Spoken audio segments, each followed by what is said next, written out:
les tests statutaires des fêtières, des producteurs de cajou, afin d'alléger les conditions d'accès des femmes aux coopératives. Et nous avons pu avoir une femme présidente du conseil d'administration de la fêtière des producteurs d'anacarde et une femme présidente du conseil de surveillance de cette même organisation, ce qui est une première au Bénin au sein de la filière anacarde. Après mon élection à la FENAPAB, les impressions sont bonnes, surtout être à la tête d'une fédération nationale des producteurs d'anacarde du Bénin. Les points clés de mes actions sont relatifs à la recherche des partenaires pour améliorer la qualité de nos activités, développer le plaidoyer à l'endroit de l'État pour qu'il nous accompagne. J'ai constaté qu'avec cette formation, la femme a un grand rôle à jouer pour l'émancipation et la prospérité, bien partagée qu'à l'intérieur, qu'à l'extérieur, au sein du foyer. Grâce à cette même formation, la population, mais la communauté a un regard craintif en nous. Ils nous copient, ils voient la manière dont nous vivons avec mon épouse. Grâce à cette formation, nous avons pu réaliser beaucoup de choses. Cette formation que nous avons eue sur le champ nous a réveillés par rapport à la femme, parce que dans le maillon production, on a constaté que les femmes n'ont pas assez à la tête, donc du coup, elles sont marginalisées. Donc sur le terrain, nous voyons à ce que les femmes soient prises en compte. Et comme le projet le recommande 40% de femmes, il faut dire que ce n'est pas facile. 40% des femmes dans tout ce que nous faisons, on doit pouvoir toucher au moins 40% de femmes.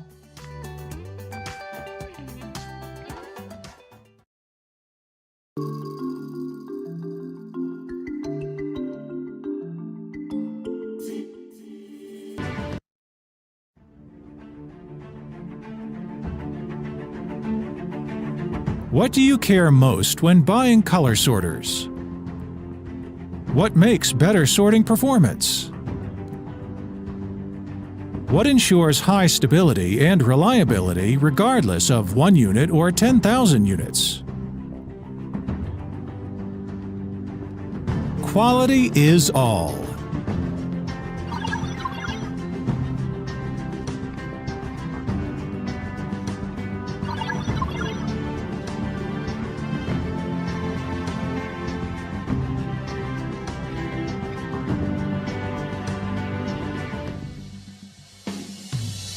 Mayer Smart Factory is built for production of color sorters and dental CBCT. The factory has completed its first phase construction and is the most advanced production base in the industry. Mayer Smart Factory started construction in March 2018 with a construction area of nearly 70,000 square meters and a total investment of nearly $45 million. It takes full consideration of resource conservation, environmental protection, and employee health and safety before designing. The factory takes a multi-layer framed corridor structure, making full use of natural ventilation and lighting. Also, it adopts first-class energy-saving facilities and environmental-friendly materials, making it a true green factory. With the construction concept of first-class equipment and technology for first-class products, Mayer Smart Factory has built over 10 advanced production lines, including the flexible automated production line of dental CBCT, the color sorter assembly line, automatic circuit board SMT production line, unmanned maglev ejector production line, electrical box and sorting box assembly line, which feature high quality, high efficiency, and environmental protection. Mayer Smart Factory delivers a giant leap in stability and reliability. Also, quality of Mayer products is fully upgraded, and equipment maintenance costs are effectively reduced. That makes customers worry-free totally. Quality is all. Mayer is constantly striving towards the goal of, no matter it is to produce 1 unit or 10,000 units, the quality is consistent. In addition, Mayer Smart Factory has reduced material waste from the source for production and become more environmentally friendly, fulfilling Mayor's commitment to environmental protection. Also, Mayor's Smart Factory is an important part of Green Mayor, which advocates green design management and gradually realizes the harmony between human and nature and the harmony between enterprise and society.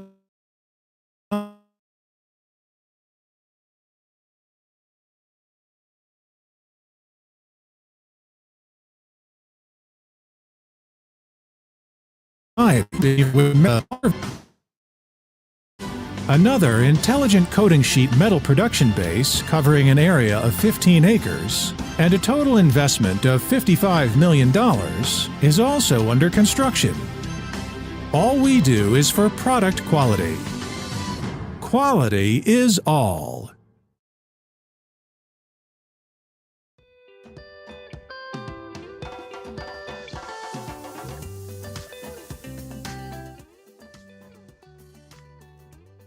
Benin Cashew is an innovative program aimed at strengthening and growing the Beninese cashew sector. Its goal is to create a more productive, competitive, sustainable, and inclusive economic growth engine for the people of Benin. It's being funded by the USDA and is being implemented by TechnoServe and our partners at CRS. Over 8 years, Benin Cashew will increase the yields and incomes of more than 49,000 smallholder. A des difficultés en ce qui concerne l'accès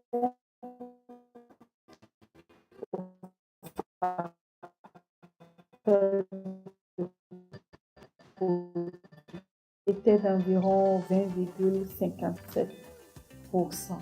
À fin décembre 2020, ce taux est passé à 34,67% au sein de la production et à 39% au sein du projet. L'objectif étant d'atteindre au moins 40% de participation des femmes.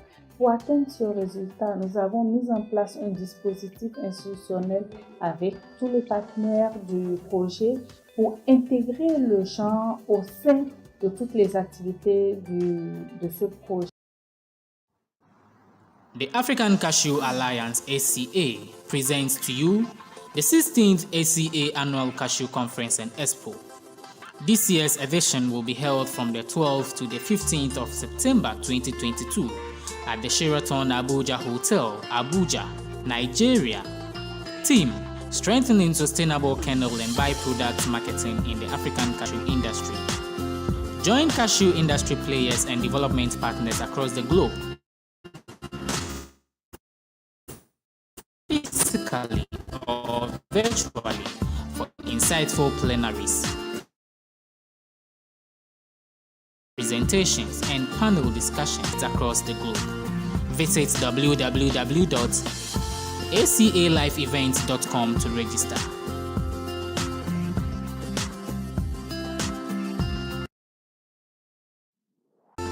Rejoignez les acteurs de l'industrie du cajou et les partenaires de développement du monde entier, soit en présentiel ou virtuellement pour assister à des séances plénières, des présentations et des débats d'experts du cajou du monde entier.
Recording in progress.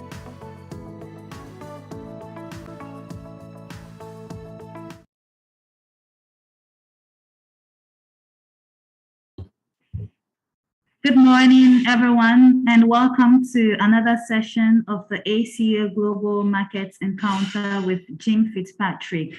Before we start today's session, please note that this session is being held in English with a simultaneous French interpretation.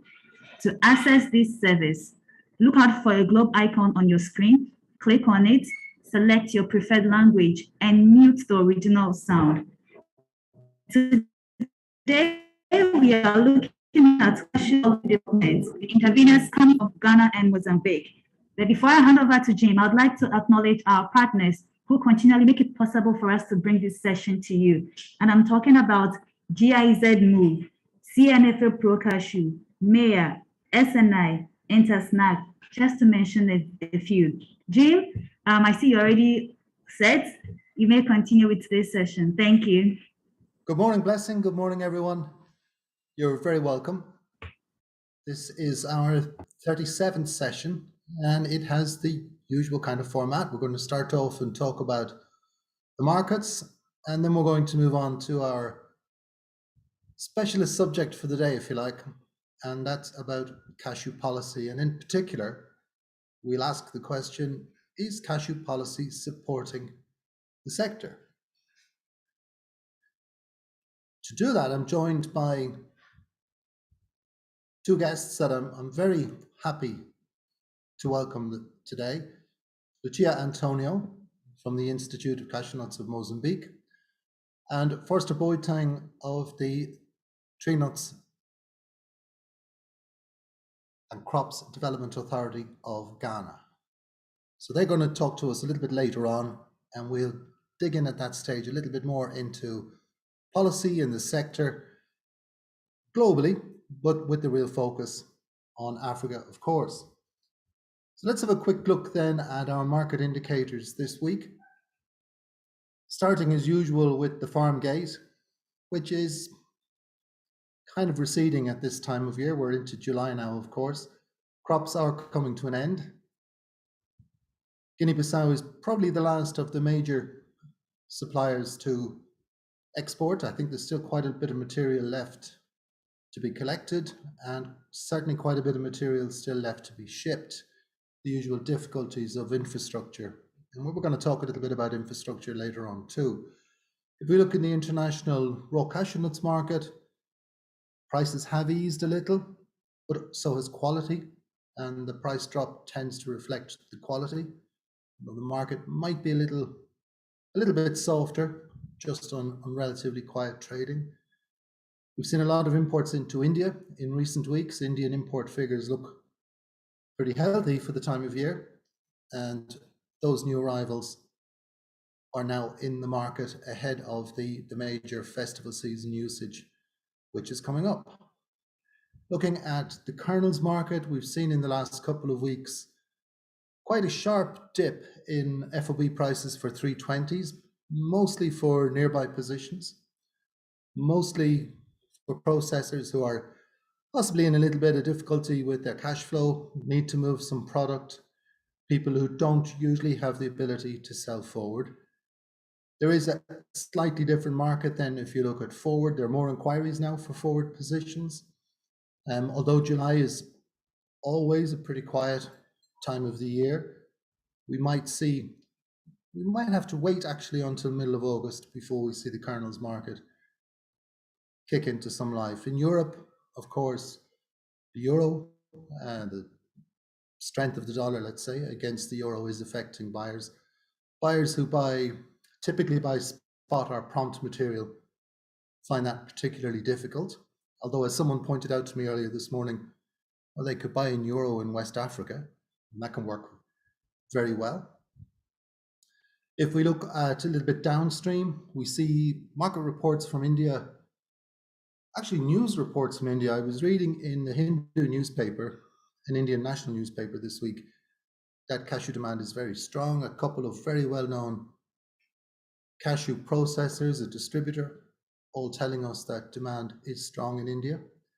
It was interesting to note also that they mentioned that demand for premium grades, W210s, W180s, was impacted. So maybe the hangover from the COVID lockdowns is that people are a little bit more price conscious. We see the US imports still very strong. Europe a little bit less so, kind of understandable given the currency situation, but also given the very strong start to the year that we saw in Europe. Retailers tell me that the trends in healthy food still very strong, still good news for nuts. I think we need to be really careful here. We can read things into the war in Ukraine, for example, that may not really be true in terms of their impact on this business. We can talk about inflation, but again, we don't actually know the impact of inflation on demand. What we do know at the moment is that there's a lot of uncertainty. Uncertainty is not good for business. It's not good for buying decisions. Look in Europe, look in North America to really important markets for Vietnam particularly. It's summer, it's hot, there's a certain amount of uncertainty. It's not surprising that buyers are not overly active right now. So we have to be very careful. There's a lot of really poor analysis of the impact of these various events on the market. And I'd just go back and remind you again, when the pandemic struck, everyone said that cashew demand would fall out of bed. What did it do? Exact opposite. It went through the roof. And it's still there, as I'm going to show you in a few minutes. So let's have a look then at the raw cashew nut trade, and we'll start with Vietnam. If we look at the Vietnamese situation, and on the screen you see first half imports for 4 years, 19, 20, 21, which is a corrected figure. The official Vietnamese figure was 1.7 million tons. It's not correct. They know it's not correct. We know it's not correct. So this is my effort to try and get a more accurate figure and then compare it to this year. So there's a couple of things in particular to note. First of all, imports are down in Vietnam, that's for sure. That was partially due to quite a high carry-in transit stock. I think we also have to get used to the fact that first half imports into Vietnam will continue to be high, but mostly based on imports from Cambodia. And that could mean that future demand for early shipments, countries like Ghana, Benin that have quite early availability of the product, but also Cote d'Ivoire, they might see a more difficult trend for early shipments into the future as the Cambodian crop gets larger. If we look at the cumulative picture, we can see certainly Vietnamese imports are down, but compared to 2020 first half or compared to 2019, and as you can see, the bar on the yellow bar on the right hand side, we are miles ahead of 2020 or 2019. So there really is a question here about, are we making the right kind of comparisons? Then looking at India, Indian imports on raw cashew nuts are ahead of last year. In fact, they're ahead of any of the recent years.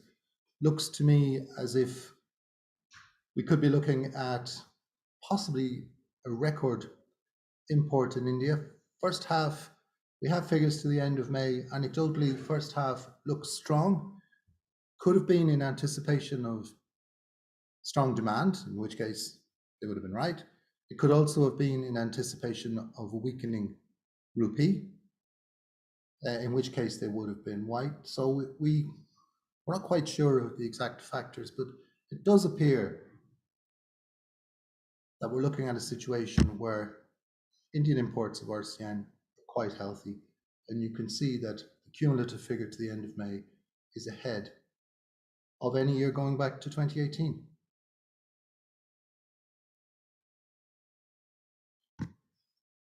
Moving on to kernels, and we're going to look first of all at, and there's a lot of depression around these figures. There's a lot of people telling us, oh, our exports are down, this is bad news. This is the second best June on record. The second best June on record. And when we look at the figures month by month, the red bar is 2022 month by month. The others are 19, 20, and 21. We can see there is a decrease, but that it's quite a minor decrease, and it is explained by, it's about 20,000 tons down on exports, and half of that is explained by a decrease to China, which is due to the COVID situation in China, and particularly due to business in the first quarter of the year. The rest of it is due to a mixture of factors, but including the US. And there is a part of a reason for that too, related to African cashew exports. So if we look at exports overall from Vietnam in 2022, yes, down, I think it's about 7% on last year. Don't get too depressed about this, because exports from Vietnam are 28% higher than they were at this time any year pre-pandemic. This marks a very strong underlying trend. And I wonder if, when we look at this, comparing 2022 with 2021, I just wonder if we're actually making the right comparison at all. Maybe we should be looking at the years before the pandemic for a real read of how the trend is. We get some help with that if we look at the US figures. US figures this year are quite healthy. So these are figures to the end of May. You'll notice I mentioned that US shipments from Vietnam were down. That mostly was in June, but it's also partially explained by a growth in the share of African exporters. So US imports from Africa are up 54% in the first 5 months of 2022.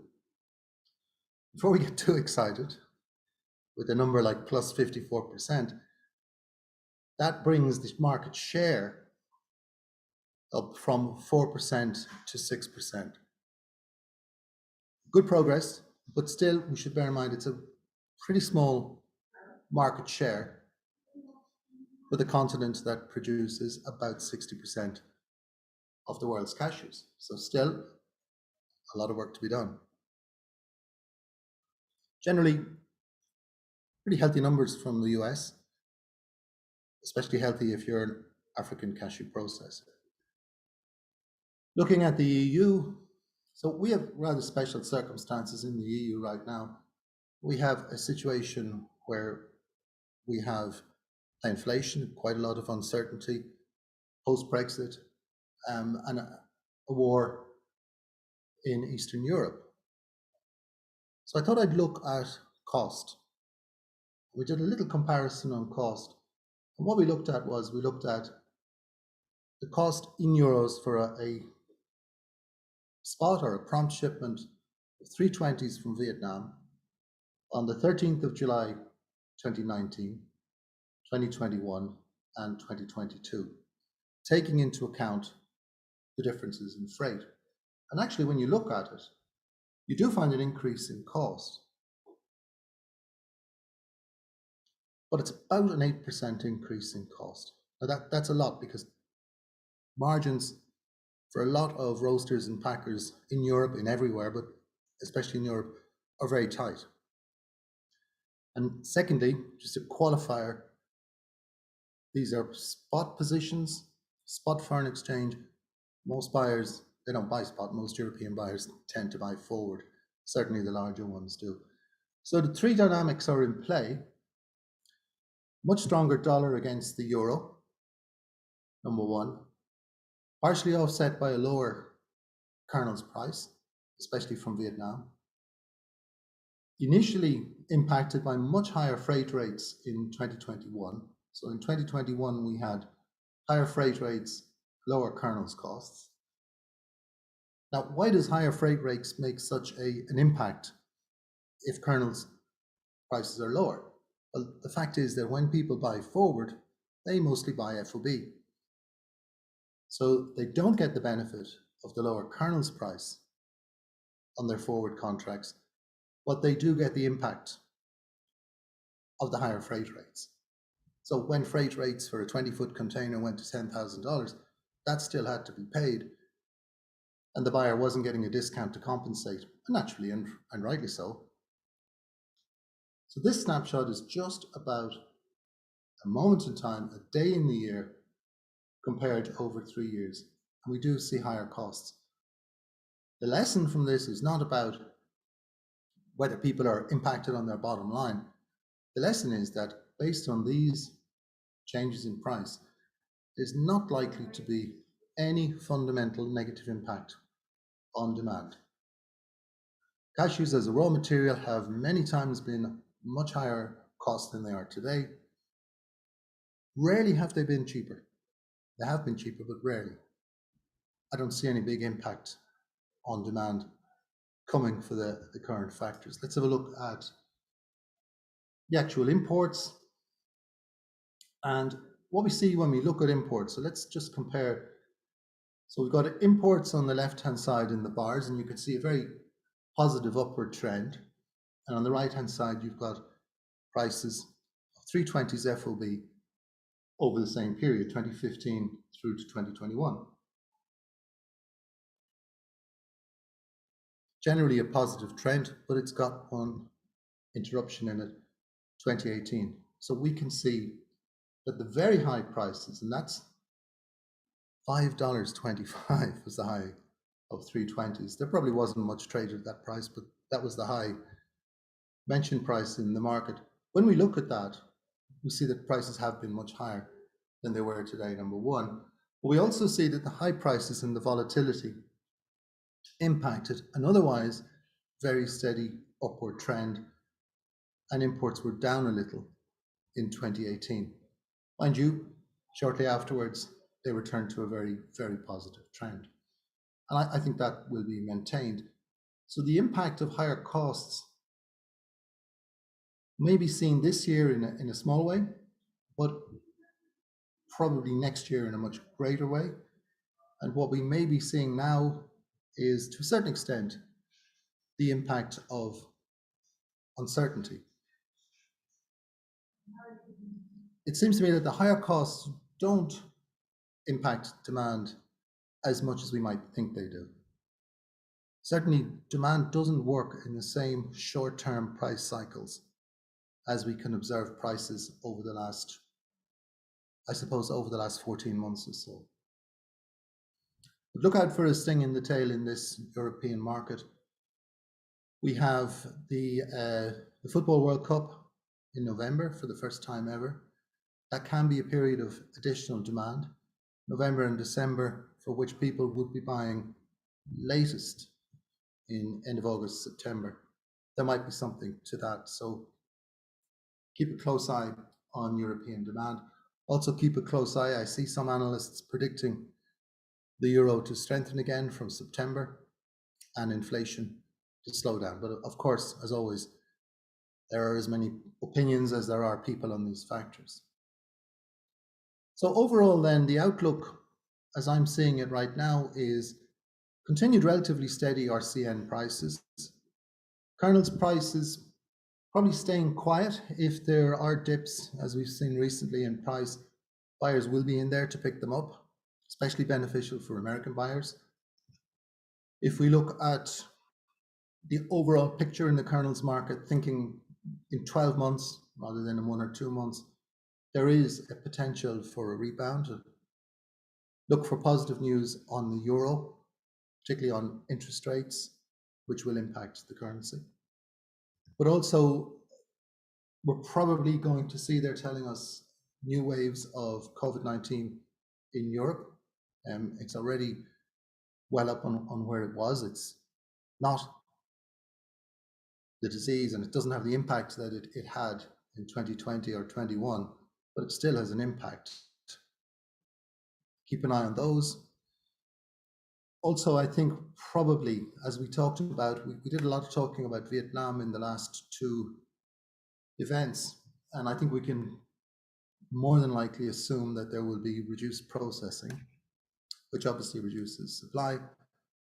And it's not as if that processing can switch quickly elsewhere. That too can impact on the availability of kernels. And I think overall, we can probably say that there still is a significant opportunity for African processors to supply markets in Europe and the United States in particular, but generally markets everywhere. So for the next weeks, I think relatively quiet market. Look for the signals. I wouldn't be surprised if this thing stays quiet until second week of August. But generally, I don't think that the picture is as alarming or as negative as we might think reading some of the market reports from brokers and traders. So that's the market. We'll have a look now at policy. So our main subject for today is to try and get an answer, or even to look at the parameters of the question. Is cashew policy supporting the sector? So we're talking here about the actions of government, the actions of regulators, supports, laws, impediments to trade, the trading environment, and all of those actions. And I've been looking at this now for really the last 3 years, and we've certainly seen an upsurge in public engagement in the cashew sector. We're seeing now new regulation in Ghana. We've seen a whole, plethora of interventions in Cote d'Ivoire since 2013. We're seeing Burkina Faso, Benin, almost every cashew country has done something on policy or regulation in recent years. And for me, there's a little bit of there's a difficulty with this. And I sympathize with regulators and policymakers because we're looking at a volatile market. And if we look at our volatile market and we look at the difficulty of market information, if we look at the difficulty of analysis, if we look at how much of the analysis that's provided is not independent, is self-serving, comes from private sector actors with their own agendas, it is a very difficult thing to do. But on the other hand, we would also have to, I think, suggest that maybe governments and regulators don't do enough to understand the market. So we see market volatility, we see an environment with low levels or poor levels of market information, and then we see the regulatory response. Governments intervene, they take action. Poor market information combined with, let's say, overambitious goals does have the impact of causing a kind of a short-termism. It's common in the cashew business. We've talked about it on this event before. But if we look at a situation where you think short-term about something like policy, about something like regulation, you tend to get into a situation where you get unintended impacts. Lower farm gate prices, for example. So this kind of a circle of volatility, poor information, regulatory response, unintended consequences leads to further market volatility, and the cycle goes on. And as I say, it's not easy. I do sympathize with policymakers, but it is controllable. So we'll have a look now at the level of policy and regulation around the world. And then we'll have a quick look at India. We'll have a look at some developments in the European Union, and then we'll focus back on African countries. So starting, first of all, with the level of policy and regulation on a global basis. So on the slide, you can see some countries in red. They would be highly regulated. There'd be a lot of perhaps bureaucracy, but perhaps also support mechanisms. And then you have the orange countries where It's somewhere in between, and the green where regulation is relatively light. And I've just pointed out 3 countries where there are, in fact 4, where there are significant changes happening in recent times. Ghana, which we'll hear about more later. Benin, where there's a whole review of the policy and regulation ongoing. Tanzania, where we've seen some interesting changes to the way that the export auction works. And of course, Cambodia, which is currently developing its own cashew policy, following on from the huge upsurge in production. What we can see from this is that some very successful countries have relatively light regulation, and some very successful countries have relatively high levels of regulation. So there's no template, and the more you look at policy and regulation, the more you come to the conclusion that what's really important is getting it right for the economic environment, for the social environment of a particular region, rather than simply copying perhaps what seems to work next door. We do have some problems with our concepts around regulation, and particularly those of us who are working in the African cashew sector regularly. We often assume that the successful countries in Asia, especially obviously India and Vietnam, we often assume that they are highly regulated, highly supported, and that some people would feel that African exporters have no choice, no chance to compete with the Asian competitors. But when we look at the Asian sectors, and we'll have a quick look at India, we'll find that it's not really so heavily supported as we might think. First of all, looking at production in India, and I would like to just mention at this stage the Pro Cashew project, which has given me an opportunity to work on some of these policy issues recently. And I know that they're doing a lot of work in this area. And of course, the African Cashew Alliance has been active in this area for the last few years too. Going back to India, and just ask the question, is the Indian cashew sector heavily supported? Look at production, look at RCN trade, look at processing. Starting with production, and you'd have to say in India there are plenty of initiatives, but not so many results. Relatively modest target, increase the production area by 120,000 hectares.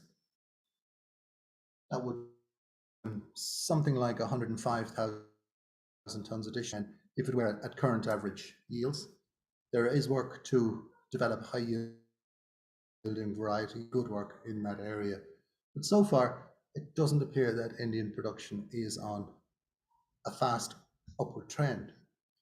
If we look at the other 2 areas, I break them into 2 aspects. First of all, protection. So the Indian cashew sector is highly protected. As you know, India is a net importer. India is the largest market in the world. And the primary protection for the Indian processing sector is import duty. It is essentially impossible to legally import cashew kernels to India nowadays. RCN you can bring in.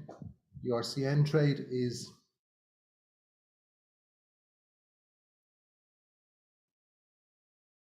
impacted by an import duty if the nuts are eventually consumed in India. But generally it's a protected market. That's why we have prices, 320s, 350 to 390 compared to the international market. That's why we have 350,000 tons already flowing into India, and that could reach 1 million by the end of the year. If we look at the supports, yes, there are plenty of supports for the Indian sector in terms of grant aid, but these are relatively modest. The supports offered to processors in India are tiny compared to the supports offered, for example, in Cote d'Ivoire.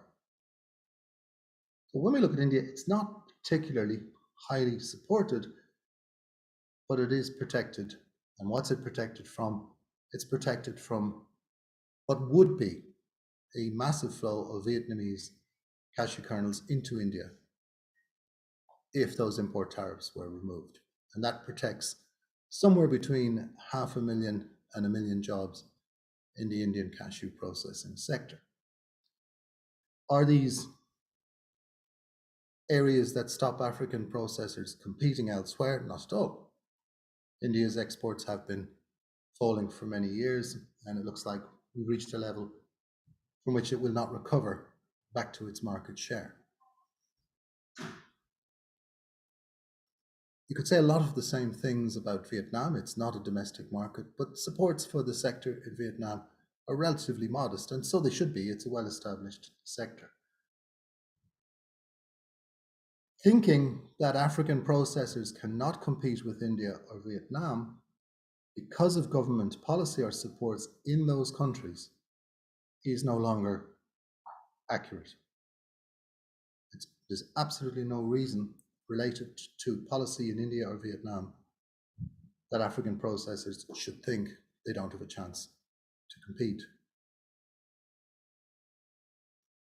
We're kind of looking backwards a little bit to two sectors that have been really well established, but I want to show you something now which is coming down the road and could have a huge impact. So we're going to look at a development on food law and supply chain responsibility in the European Union, and it's starting in Germany. It's called the German Supply Chain Act. And essentially what this does, initially for large companies, but it will spread to smaller companies as time goes on, and there is, I think, a timetable for that.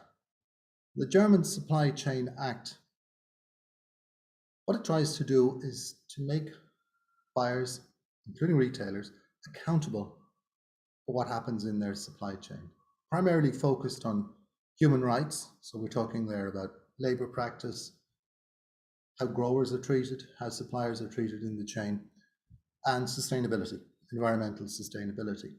And this means traceability, of course. So it's going to be very difficult to meet the parameters of this act in the current supply chain. It really lends itself to a situation where the product is grown and processed and exported to Germany, in this case, from the country of origin. Our supply chain doesn't seem fit for purpose in the context of this act. And indeed, if we look at the US Food Safety Modernization Act, a strict interpretation of that would also suggest that the cashew nuts should be processed in the origin that they grow to fully meet the parameters of that act. Now, Germany is a leader, by the way. It's been a leader in food law, and it now seems to be a leader in supply chain accountability.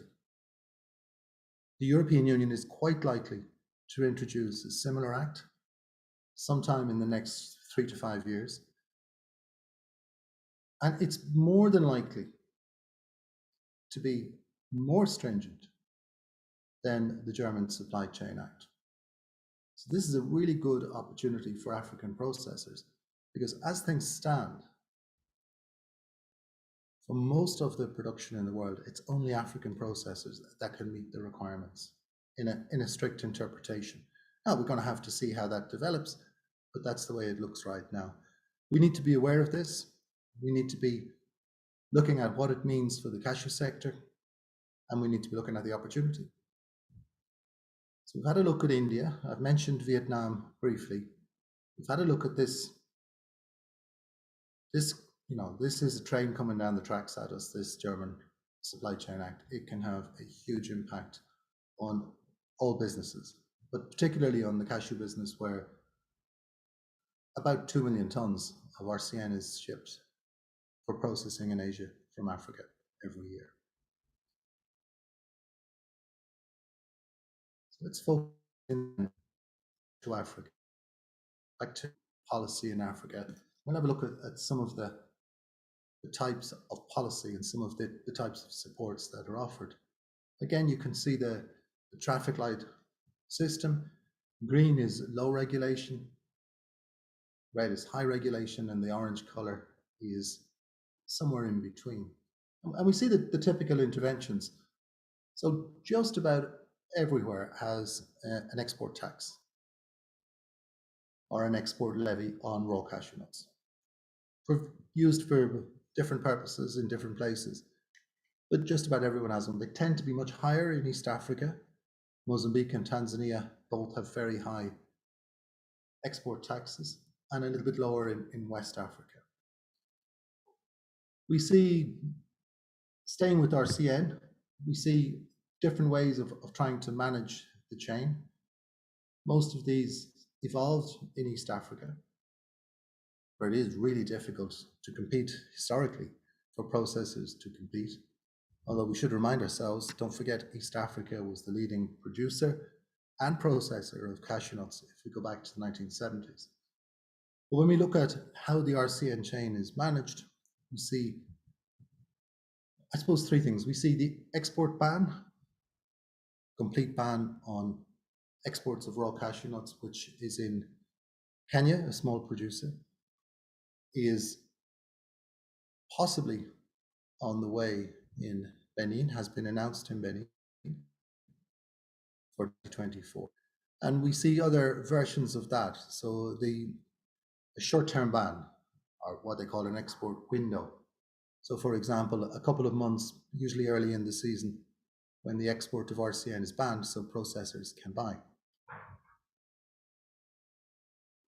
Other kinds of intervention, again, turning to the farm gate, price control now is quite common. Minimum prices, reference prices, quite common across the sector. And we see supports coming in for processing. And the most significant supports, of course, are in Côte d'Ivoire, a direct subsidy for processors. We're going to have a look at these again later in terms of whether they work or not, and the impact of these different kinds of policy and regulatory measures. So we break them into, or at least I break them into three areas: processing, regulation of the raw cashew nut trade, and production. And we'll start with production. And you can see a whole range of types of intervention. So really effective policy development of varieties, research and development of varieties, really well done in Tanzania, famously well done in Tanzania, recently well done in Nigeria with new high quality varieties.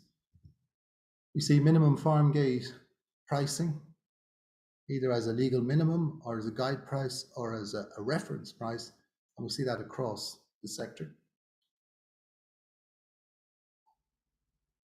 We look at technical support for farmers, something that really works, whether it's done by the government or done by NGOs, been shown to work. The impact on farm yields is pretty spectacular in the right environments. We see what I think is really important is the post-harvest infrastructure. I'll tell you why I think it's really important, because if we think about it, if Vietnam buys around about 2 million tons of raw cashew nuts every year, and if in the last 2 years, more and more of that has come from Cambodia, that means that Vietnamese buyers will come later to Africa to buy, as I mentioned a little bit earlier. As they arrive later, that material needs to be managed.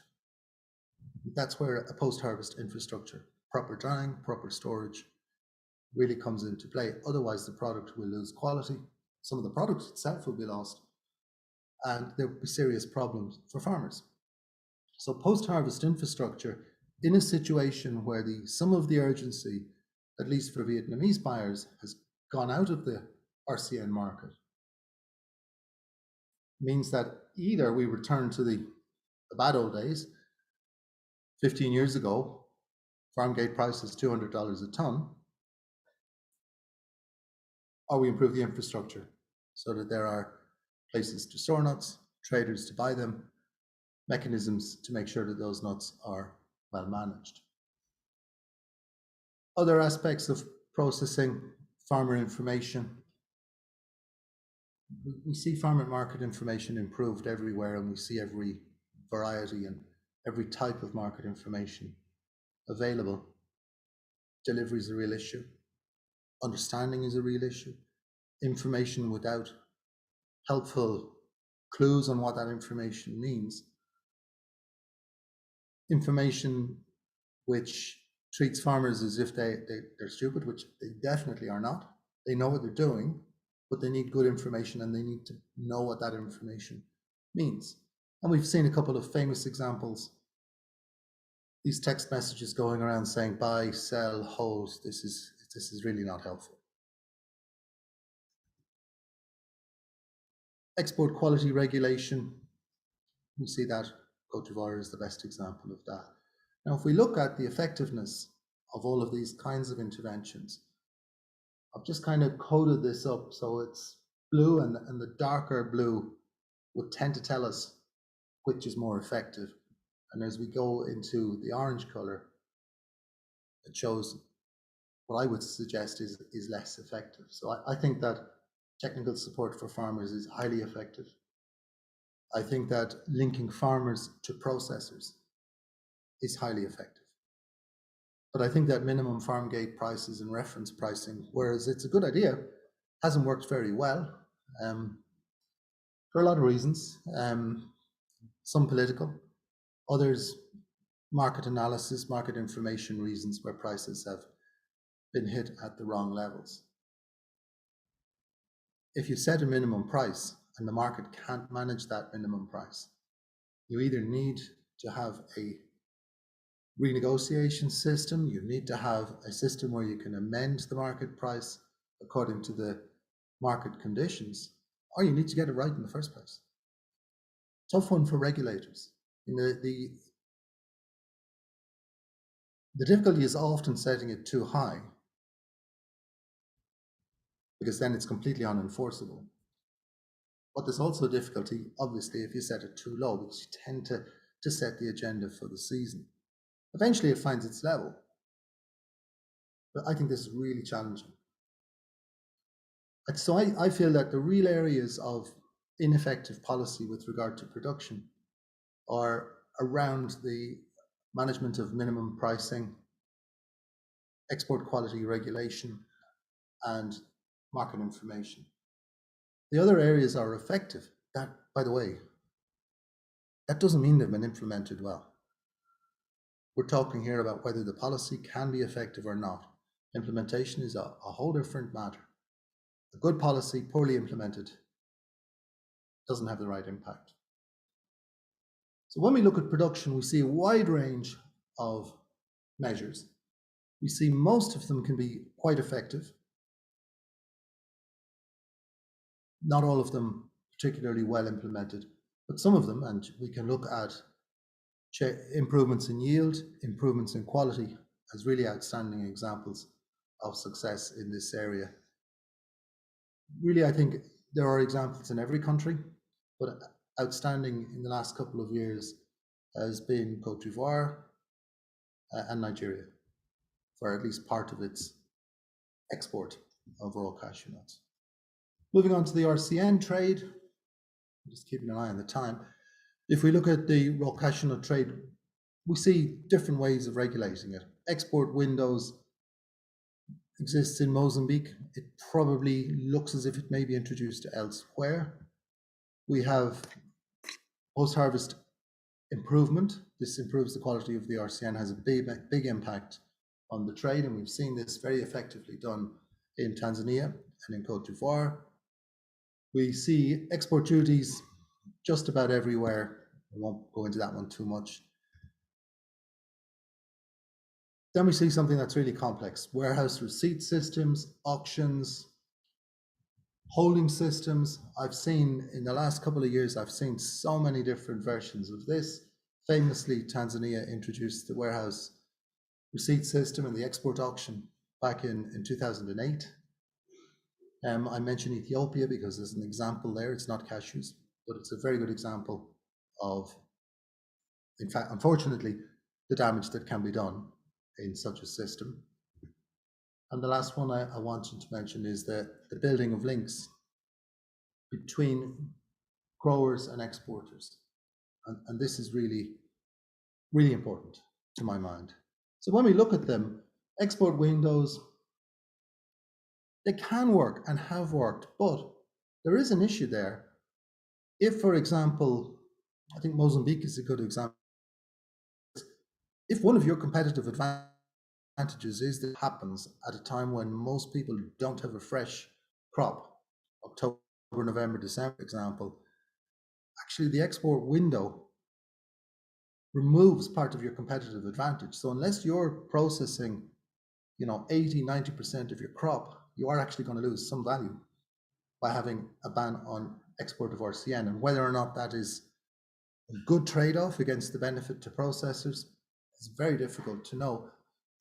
Probably in Mozambique, the example still needs to be answered, and maybe we're going to hear about that a little bit later.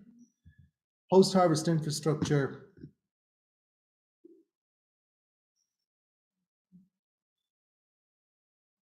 Really strong in terms of its impact.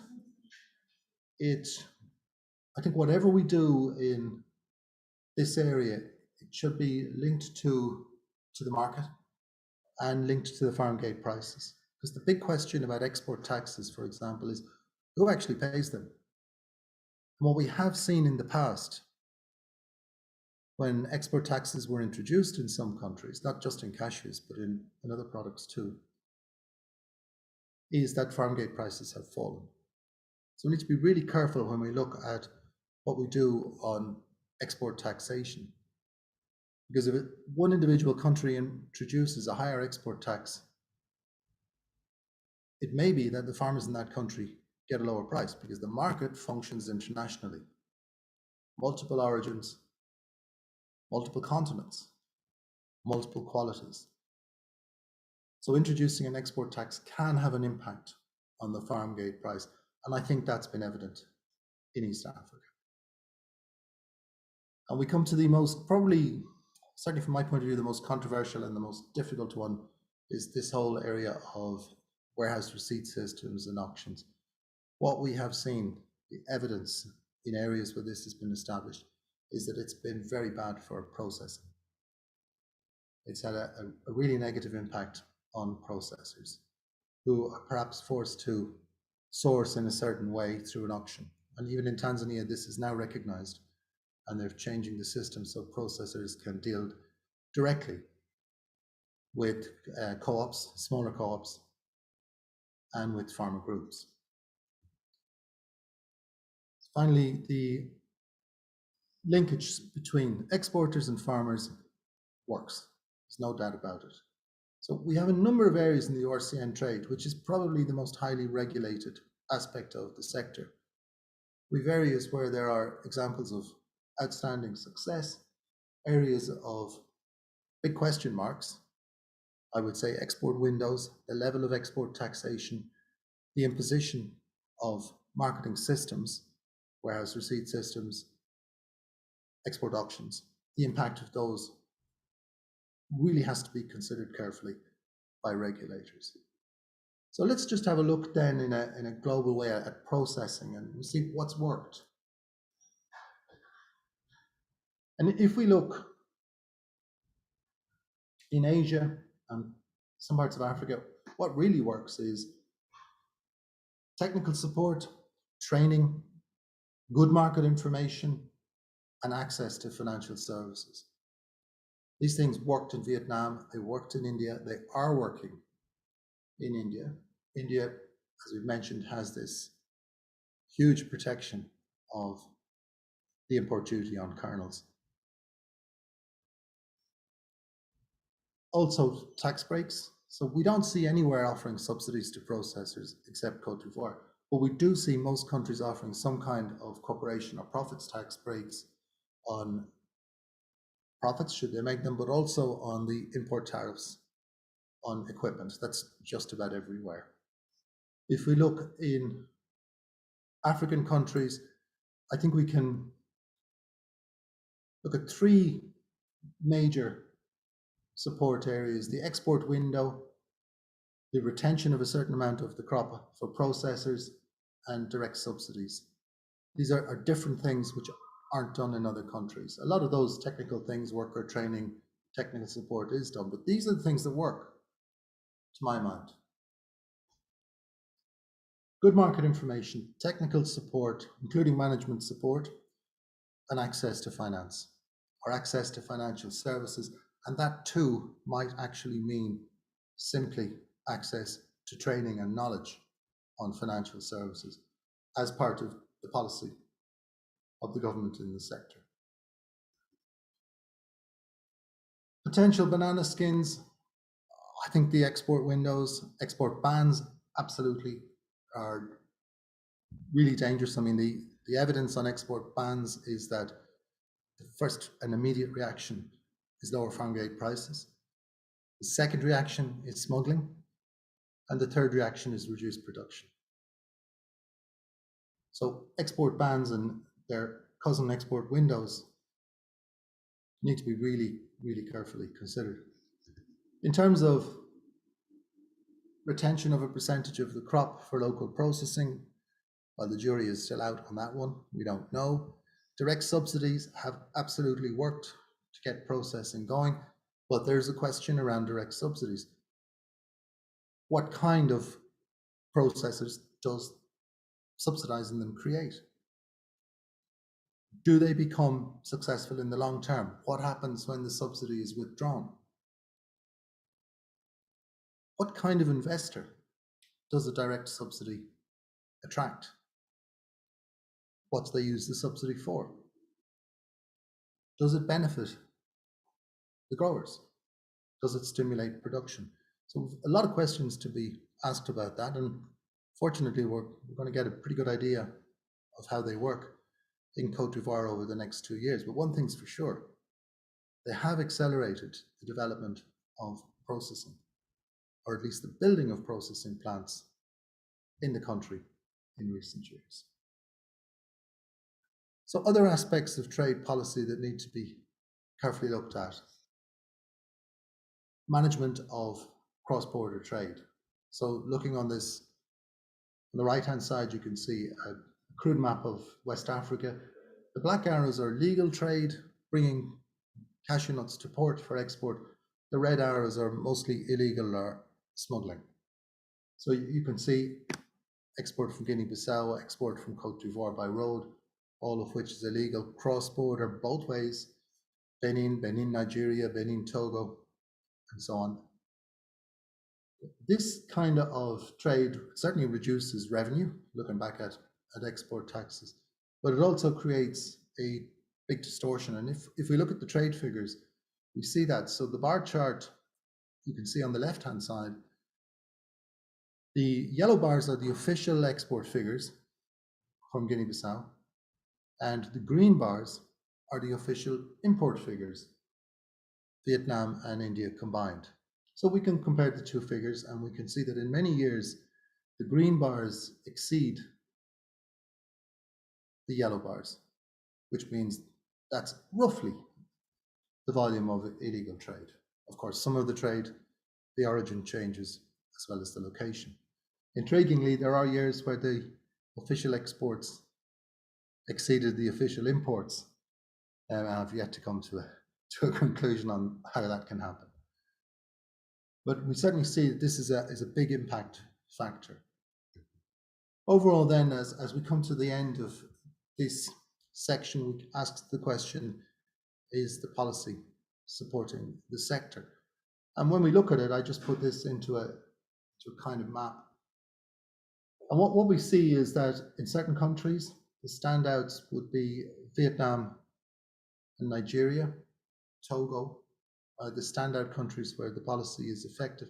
Nigeria doesn't really have a policy. Nigeria is very, very light regulation. There are some supports for industry. Vietnam is quite a heavily supportive, particularly historically, heavily supportive set of regulations. And that's worked very well, but it's mostly worked well by virtue of support. Elsewhere, it's really just partially effective. I mean, if we look at India, we can say that, well, there is a thriving Indian cashew sector. They, process 1.6, 1.7 million tons of RCN every year. Much of it is processed manually still, so that's a question mark. The cost of processing is high, that's a question mark. It's protected by very high import tariffs on kernels. So does it work? Yes, it does. Is it effective? Well, I'm not really sure. It shouldn't need to be protected to that extent. It should be more cost effective. And if it were, Indian exports could also perhaps return to the market. Elsewhere across Africa, well, we see every different kind of situation. We see largely ineffective systems, and some of those are being reviewed. Tanzania, Benin in particular at the moment, but also Burkina Faso. And we see partially effective. And looking at this, I come back to the conclusion that there is no easy template. The most important thing is to make sure that the policies are adapted to the local environment. But what we can say coming out of this discussion is, I think we can say relatively fairly and relatively accurately that certain things have not worked in the past. Raw cashew nut export bans, cross-border trade bans that aren't enforceable. And they're related to different qualities, different import-export taxes. They're related to all of these regulatory factors, but they may also be related to very logical things, like the nearest port just happens to be in another country. How do you manage that? So there's a lot of areas here that I think need to be addressed. Government fixed prices. When I say fixed prices, I mean trying to fix a price that will be paid to everyone, not a minimum price. This absolutely hasn't worked anywhere because governments simply cannot respond to markets quickly enough to make any sense of doing that. Generally speaking, the complex warehousing mechanisms have not worked. They have either, like in Tanzania, caused farm gate prices to be too low, although I'm glad to see that's changing now. It's changed this year and it'll be improving, I think, in the coming years. But I do also see worrying developments talking about very complex marketing systems for raw cashew nuts, which in my opinion are absolutely likely to reduce farm gate price, make processors' lives more difficult, and they need to be very carefully considered. Processing, I put this in as, it's not a regulation issue as such, but it's something that should be encouraged. Processing without linking to the producers. I can't see how anyone would build a factory without having a supply chain built at the same time, without forging links to growers, cooperatives, the people that would supply them with their product, and establishing a relationship that allows that to prosper. You know, it's only so long you can go on and say, well, look, I'm going to build a 10,000 ton factory. There's 500,000 tons in the country. It won't be a problem. We'll find someone somewhere. That's thinking about it as a commodity. Then we introduce factors like the German Supply Chain Act. And now you're forced to integrate your supply chain. So to my mind, starting a processing plant without integrating a supply chain is crazy. And I think governments should regulate for that. They should support it, make it easier to do, and incentivize both parties to that. And the final factor, which I think is of real concern, it's certainly of real concern to me, is the setting of unrealistic targets. So things like, we are going to process 45% of all raw cashew nuts by 2024, and you make that announcement in 2021, that is totally unrealistic. It doesn't take into account even the business planning cycle for a cashew processing factory. We see other things, doubling production in 5 years. These things are unrealistic. Unrealistic targets tend to demoralize. Unrealistic targets tend to encourage short-term thinking, which of itself can be destructive. Unrealistic targets can cause investors to just see a government or a regulatory setup that isn't connected to the realities of the business. And this causes them to stand back, to withdraw from the sector because they don't trust it. So, you know, in sales, they always say, don't make promises you can't keep. I think that applies equally to policy and regulation in the cashew sector. Well, let's go over to some people who are day-to-day involved in these areas and advising in these areas. Thanks for listening to me, and I'd like to go back to Blessing, who will introduce our guests. Blessing.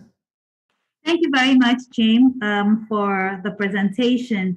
Today we have two people joining us from Mozambique. Is Lucia Antonio, who is the head of Department of Trade and Agri-Industry, the Institute of Nuts, Mozambique. And the second person is Foster Boateng, who is the Acting Deputy Chief Executive Officer, the Tree Crop Development Authority of Ghana.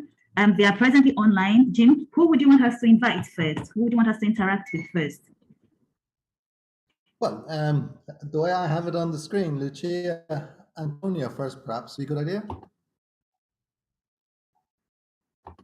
Hello, Lucia, can you hear us? Yes, hello, Blessing. Good morning, Blessing. Good morning, Jim. Good morning. Analysis and work on the sector, and it's really impressive, and it's really good to see the steps that are being made forward. We've been talking, as you heard, about policy, and I'm interested to know, what are the changes that have taken place in the way the Mozambique cashew sector is regulated over the last couple of years? Thank you, Jim. Over the last 2 years, we start to work on the revision of our cashew law, because it was designed in the last 20 years. So we have to adjust with the dynamics of the markets. So we started to elaborate, and now the new cashew law is under the ministry, because we already heard all the stakeholders, from the producer, traders, exporters, and processors, even the NGOs. But what are the news of this new regulation? We have seen the growing of Burma kernels, and the disadvantage of that is low kernel processing is being worked on the factory. So the new regulation is intended to free or exemption for kernel exports, but put tax for Burma kernels and increase the raw cashew nuts tax from 18% to 22%. And also, the new law established the right to export to all national and international company, because in the past regulation, only the national linked to international company could export, but now we are opening. We also redefine the export tax to be linked to support research, and also we increase the incentive to industry, and also on our program of increased production. What we have seen in the last years, the government was mainly involved in production and also an integrated pest management. We know that Mozambique has faced the aging and the incidence of pests and disease, but now there's no new law. We are linked so much involvement of the private sector on production and integrated pest management. We will also set up plantation of cashew seedling in semi-arid regions. We are developing new varieties. We are in the past we are using only the cashew seedling, but now we are going to production of polyclonal seedling. That's what the new laws is bringing. Thank you. Wow, quite extensive changes. I like the way you put it, Lucia, that the law is being updated. The market has changed and now the law must change with it. I think that's a really good way to put it. I wanted to ask you, will there be any supports for processors apart from perhaps the higher taxation of the RCN and apart from the taxation of exports of Burma kernels? Are there any other supports for processors in the pipeline? Like Jim, we are working with the new minister. So in this new ventures, we are finding that we have the programs called the rescue of the processor company, because too many huge company is facing financing issue. So the government is very aware about this and is working to provide support. And likely by the end of this year, we can have this company get into the market.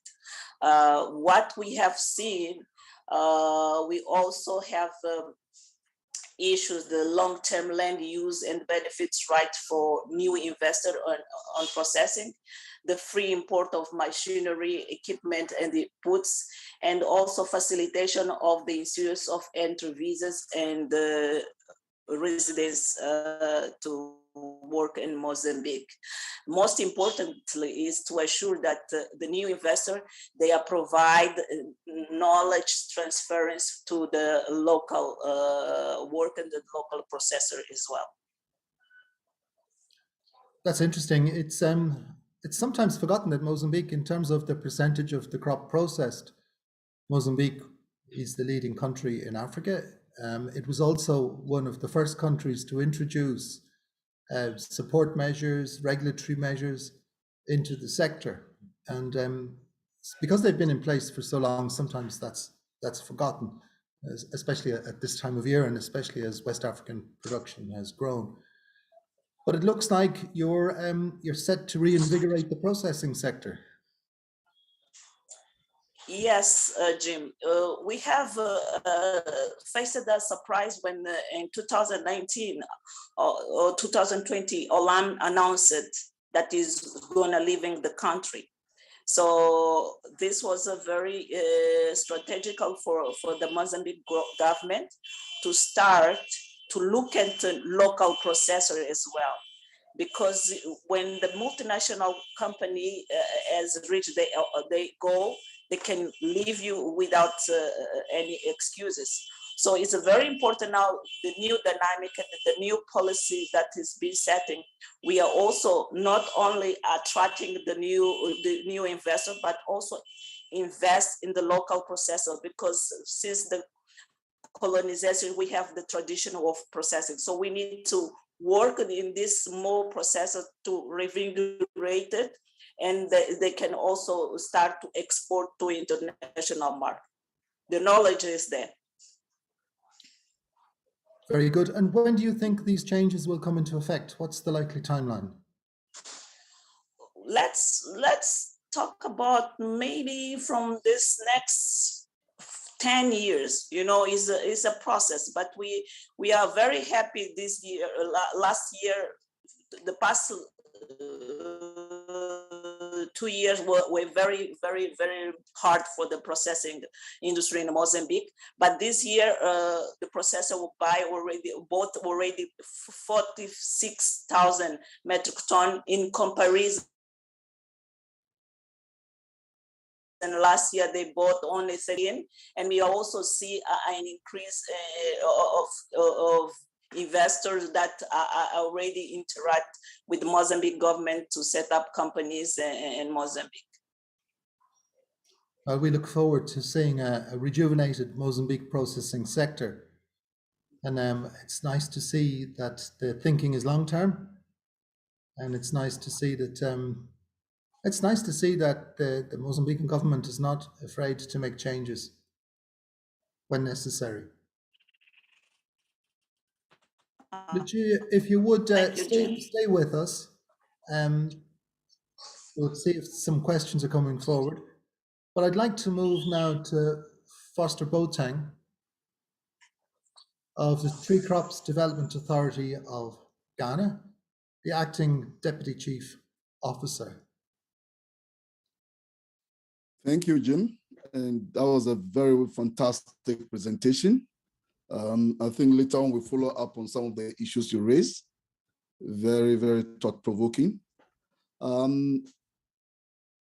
My name is Foster Boateng, as you've really mentioned, and I'm very glad to be on this program.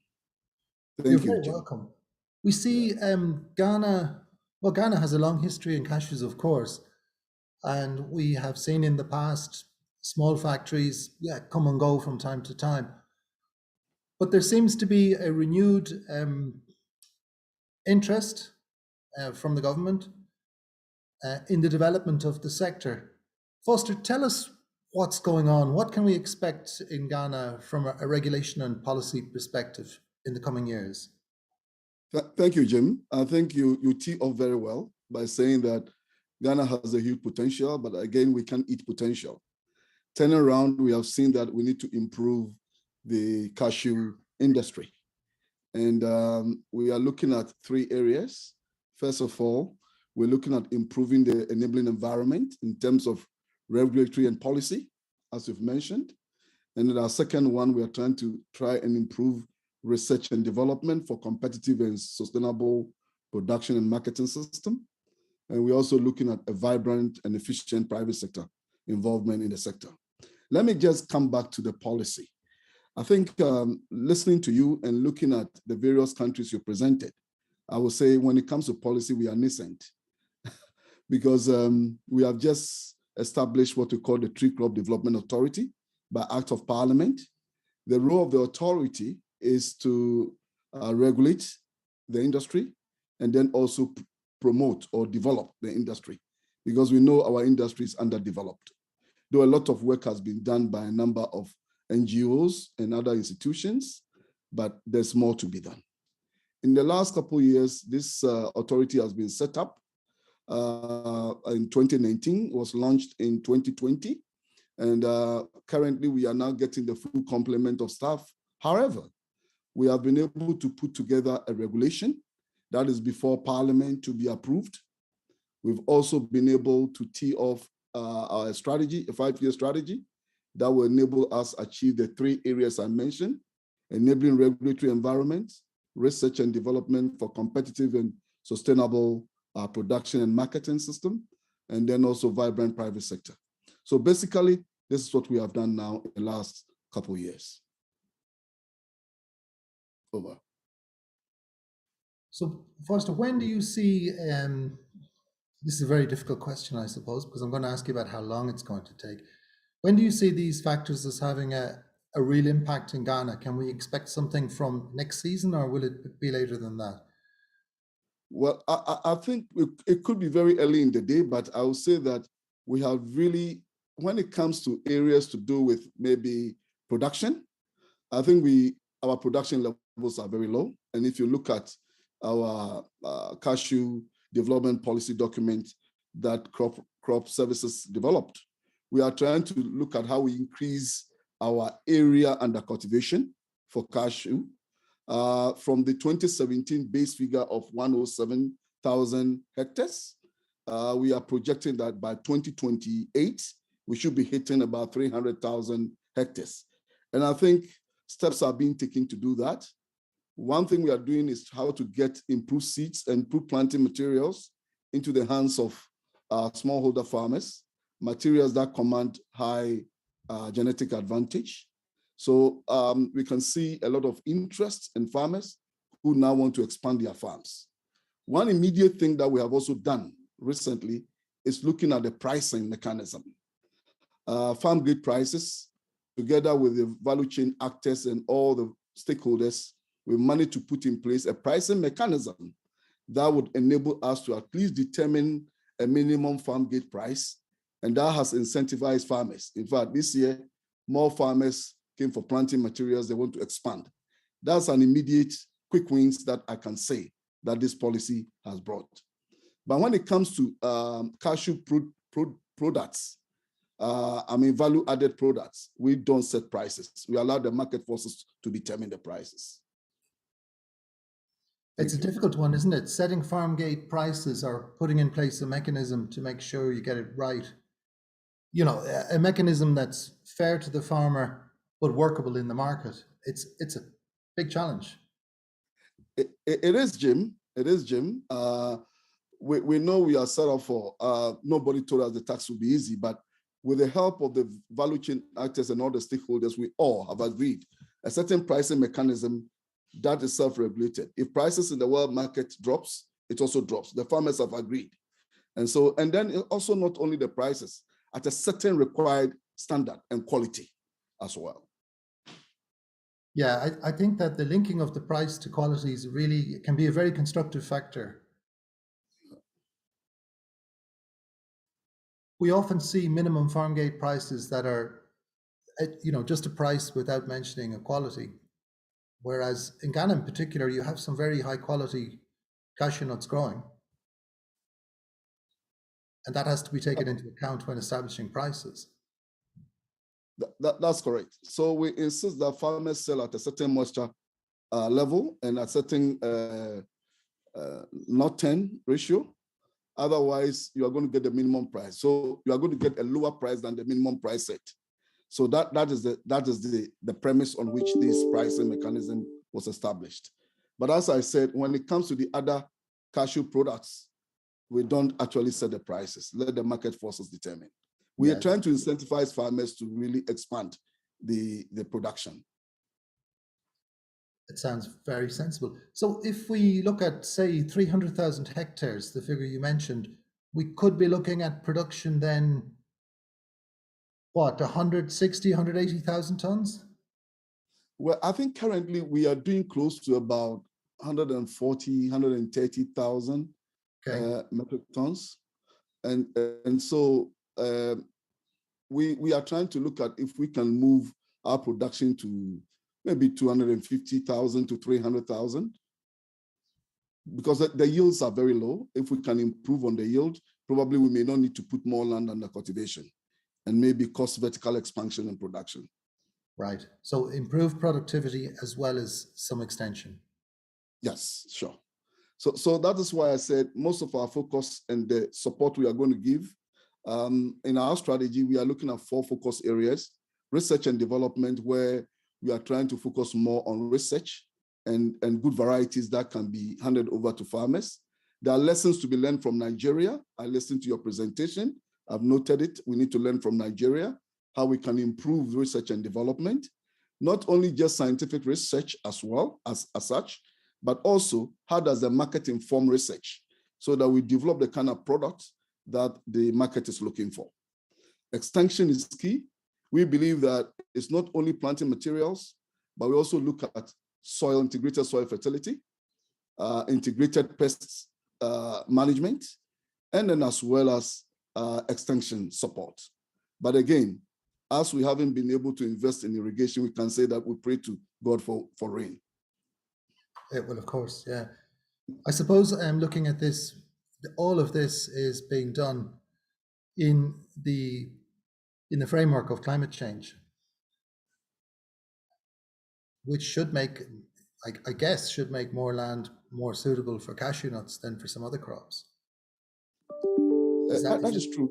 That's correct. We see cashew and rubber sequestrate more carbon than oil palm. But again, we are trying to really tread cautiously in some of these tree crops. And we are trying to, our buzzword here is we are looking at sustainable and competitive. Sustainable in the sense that we are taking the environment into consideration. And then also we are looking at social inclusion as much as possible. Thanks very much, Foster. I think we'll just, the two words you use, sustainable and competitive, this makes a lot of sense. But let's go back to Blessing. Thank you, Foster. Thank you, Lucia. And let's go back to Blessing and see if there are any comments or questions. Blessing. Thank you very much, Jim. We have just a question from Herman Abiona, who is asking about the suppression of cashew exports. What are the effects on the position of the country in question at the international markets? Well, what we've seen in the past, now we don't have too many examples in the cashew sector of export bans or partial export bans, but what we have seen in those countries where it's been tried, what we have seen is a fairly quick reduction in the farm gate price. We've seen, I suppose, for export bans, it's gone in three stages. Initially, we see a lower farm gate price.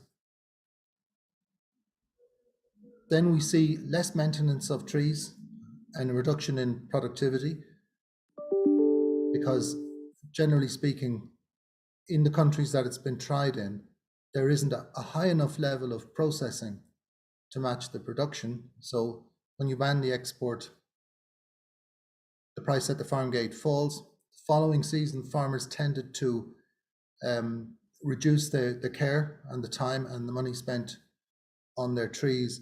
And then over the longer period, and there are only 3 examples of this in the world, and they're all small examples, but over the longer term, then we saw a reduction in production. So I think that the use of an export ban, particularly an outright and total ban, can have a significant long-term impact on production. The other risk, of course, is smuggling or cross-border trade, which, okay, it might sustain farm gate prices for a while, but it's generally a very risky position for growers to find themselves in. So, whereas we don't have many examples of this, Herman, what I would say is that the examples that we do have tend to point to the fact that the export bans have not worked, and the impact has been on the grower. Now, having said that, I would also say that in the countries where it was tried, the level of processing, or the processing as a proportion of the overall crop, was relatively low. So instead of processing rising to meet production, what happened in those countries was production fell to meet processing. And that the reason, if you look at export bans, it might appear on the face of it that it would be very attractive for investors. But in actual fact, it's not the kind of regulation that's attractive for investors. They might start asking themselves the question, well, if the government's banning the export of RCN today, what will they do tomorrow? And that's been the history of it, but it's not an extensive history. This is not a measure that's been tried in too many places. Thanks for that good question. Blessing. Thank you very much, Jim. We have a next question, but this is addressed to Lucia. Lucia, I believe you are online. The person wants to know if you can share the contents of the cashew law in Mozambique.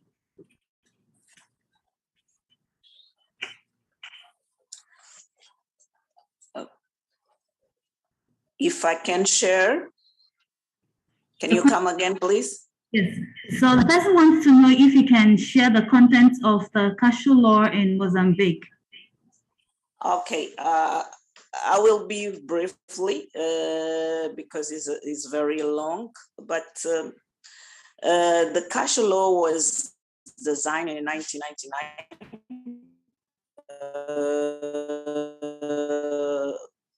Why on the cashew value chain, and it also to develop the cashew sector.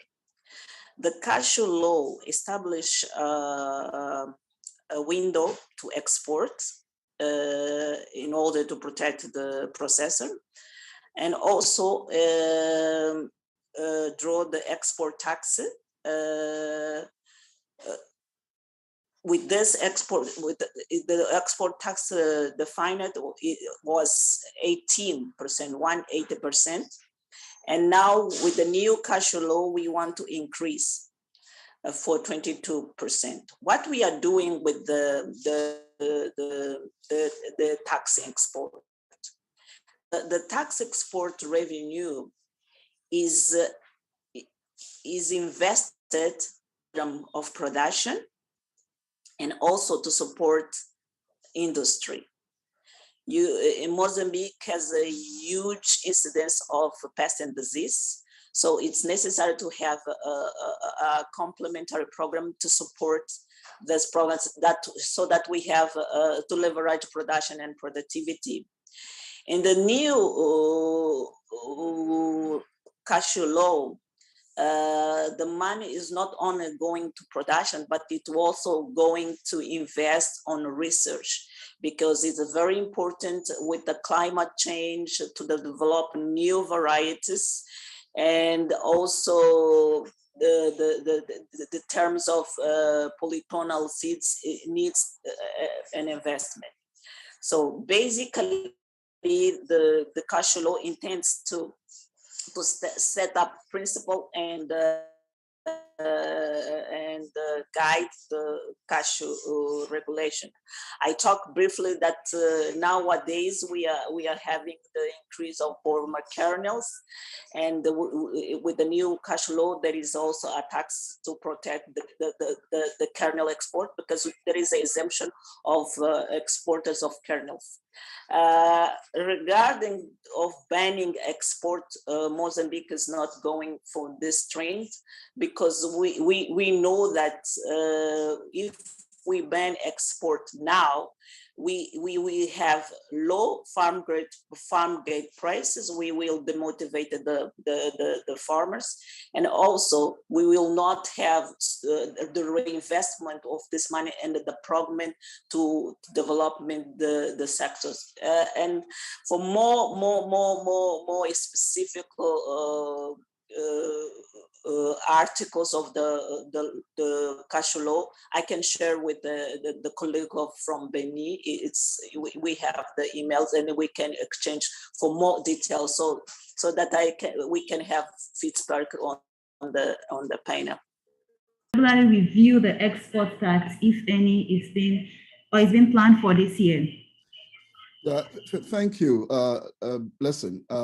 Actually, there's not going to be export tax this year. We have now sent our levies and charges to Parliament. And initially, we had named it tree crop taxes and levies, and they said, no, we cannot take those ones because it contradicts with what GIPC has on exports of some agricultural commodities. So we had to come back and revise our notes, and we call it tree crop development fund or levy that people need to contribute for us to build. Because remember, the role of TCDA is to regulate and also develop those value chains. So what I know is for cashew, if we are importing cashew to Ghana, we have no tax, there's no tax on it, RCN. But if we are exporting RCN, TCDA takes a levy of 0.75% per ton, per ton. Hello? Yes, Foster. Yeah, so but until Parliament approves our proposal, we are not going to charge anything until we receive approval from Parliament. It's before Parliament. Thank you very much, Foster. Jim, would you like to ask any question before we? I just wanted to clarify with Foster that so it's 0.75%, 0.75% levy, which will be used in the development of the sector. Is that right? Yes, that's correct. The money goes into the tree crop fund. 80% will go into developing the sector. 20% remains with TCDA for its overheads. You see, government has given us seed fund for 2 years, and subsequently we need to generate our own resources to sustain ourselves. Okay.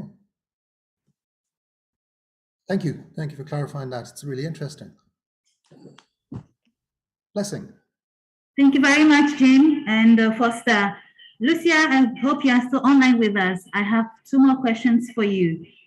Can you share any information on how processors have responded to the cashew laws and policies of Mozambique? So far, the new law is under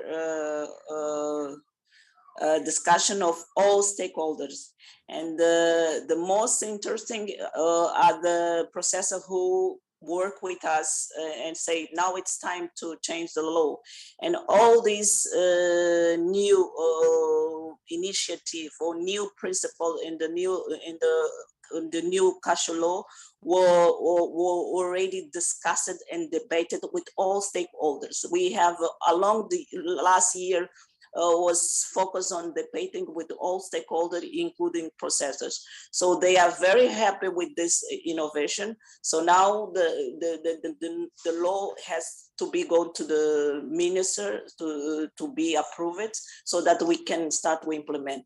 Now we are waiting just for approval from the minister. Thank you. Thank you very much, Lucia. Jim? Lucia has answered the question really well. Move on to the next one, perhaps, Blessing. Okay. Lucia, the last one. How is Mozambique in Tanzania? Can you come again, Blessing? The participant wants to know how Mozambique is being affected by policies in Tanzania. Oh, that's very interesting. The policy in Tanzania, we have a positive and a negative aspect. The positive aspect is because in Tanzania, the farmers are very, very, very strong in discussion of price. So this experience was brought to Cabo Delgado province. But because we are near Tanzania, during the cashew season, most of our farmers are smuggling the raw cashew nut to sell in Tanzania.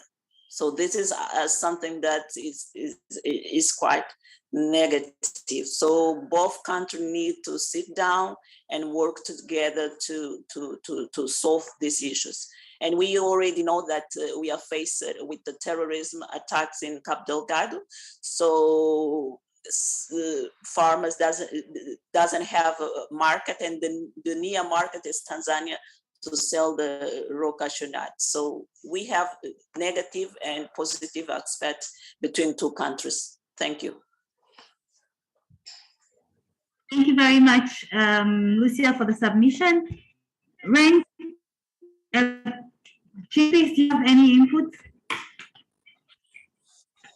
Well, I think it does bring forward the difficulty of regulating neighboring countries that are all producers. I mean, if we look Tanzania and Mozambique, the production areas obviously are very close together. If we look in West Africa, many borders, many different regulatory systems, many different types of export taxes, types of import taxes, and plenty of incentives for illegal trade, of course, and very difficult to enforce on those borders.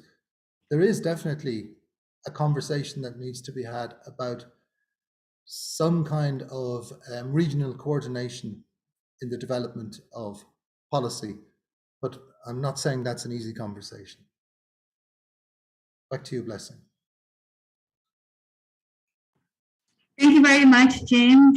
In the absence of any further question, could you please share with us what we should be expecting in the next 2 weeks before we have another session of the GME? Well, the next time we are going to talk about organic cashews. I'm going to bring you the next GME from the BioFach Organic Trade Fair in Germany. That's 2 weeks from now. We will talk about organic cashews in the coming 2 weeks. I think I'm not expecting any great volatility in the market. I think we might see some additional trade in cashew kernels, but it is a time of year when international buyers, particularly Northern Hemisphere international buyers, are relatively quiet, and I think that will continue for some time. That might bring about some price volatility in Vietnam. You might see again the next time we talk, the prices have dipped.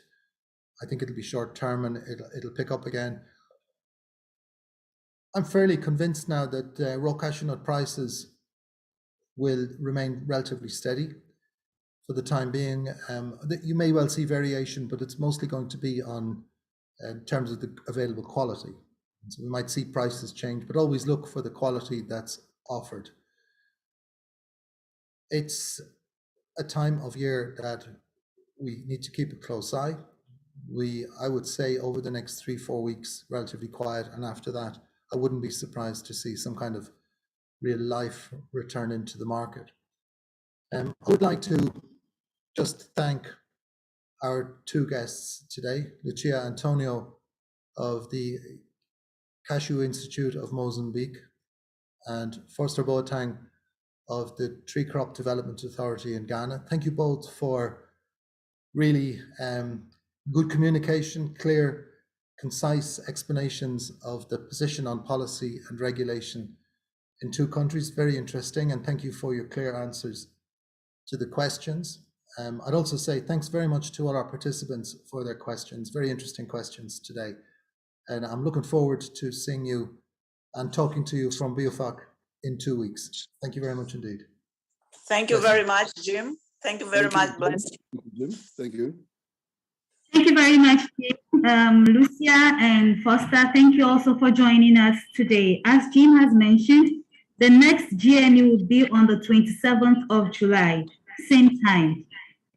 And we'd also like to inform you that we are 61 days to the largest cashew event in Africa, which is the ACA Annual Cashew Conference and Expo. The event will be held from the 12th to the 15th of September 2022. Are you an expert or a newcomer looking to venture into the African cashew industry? This is an event you do not want to miss. Register now at www.acaliveevent.com. We have an early bird rates which are valid right now till the 30th of August. We hope to see you in Abuja. And don't forget to join us again on the 27th of July for the next session of GME. I would like to end by thanking our partners and sponsors who have continually made it possible for us to bring these sessions to you. And I'm talking about GIZ Move, CNFA Pro Cashew, MEA, SNI, Snag, Benin Technoserve, and participants joining us every 2 weeks.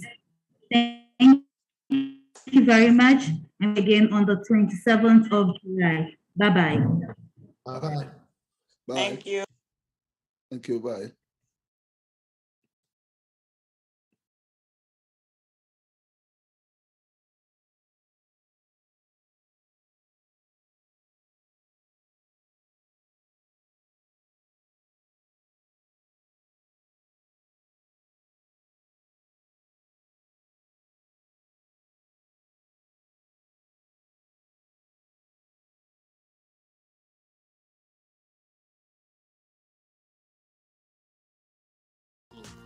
Visit www.acaliveevents.com to register.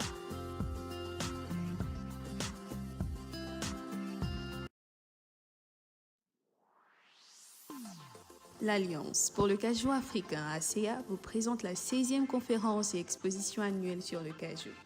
L'édition de cette année se tiendra du 12 au 15 septembre à Sheraton Abuja Hotel, situé à Abuja, au Nigeria. Sous le thème « Renforcer le marketing durable des amandes et des produits dérivés dans l'industrie africaine de la noix de cajou », rejoignez les acteurs de l'industrie du cajou et les partenaires de développement du monde entier, soit en présentiel ou virtuellement, pour assister à des séances plénières, des présentations et des débats d'experts du cajou du monde entier.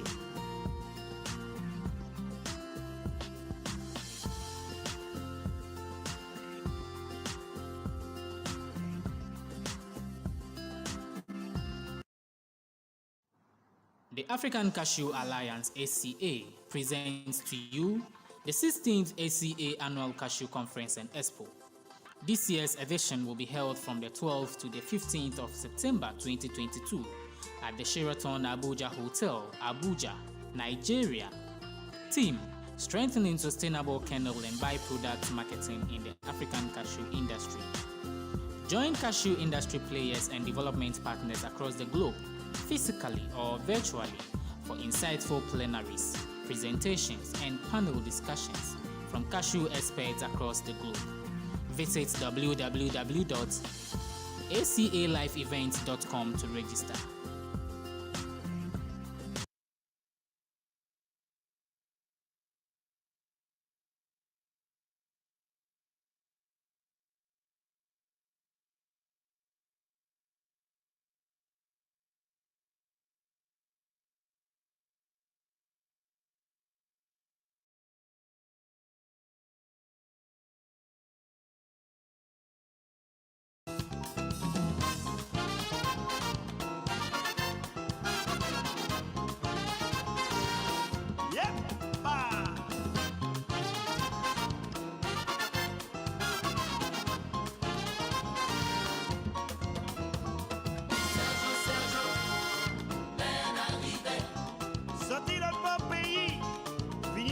Soleil. Sergio, ben arrivé tout bon, nom blanc Jackman. Sergio, ben arrivé. Passez bon caille nom blanc, nous prenez belle trois fées.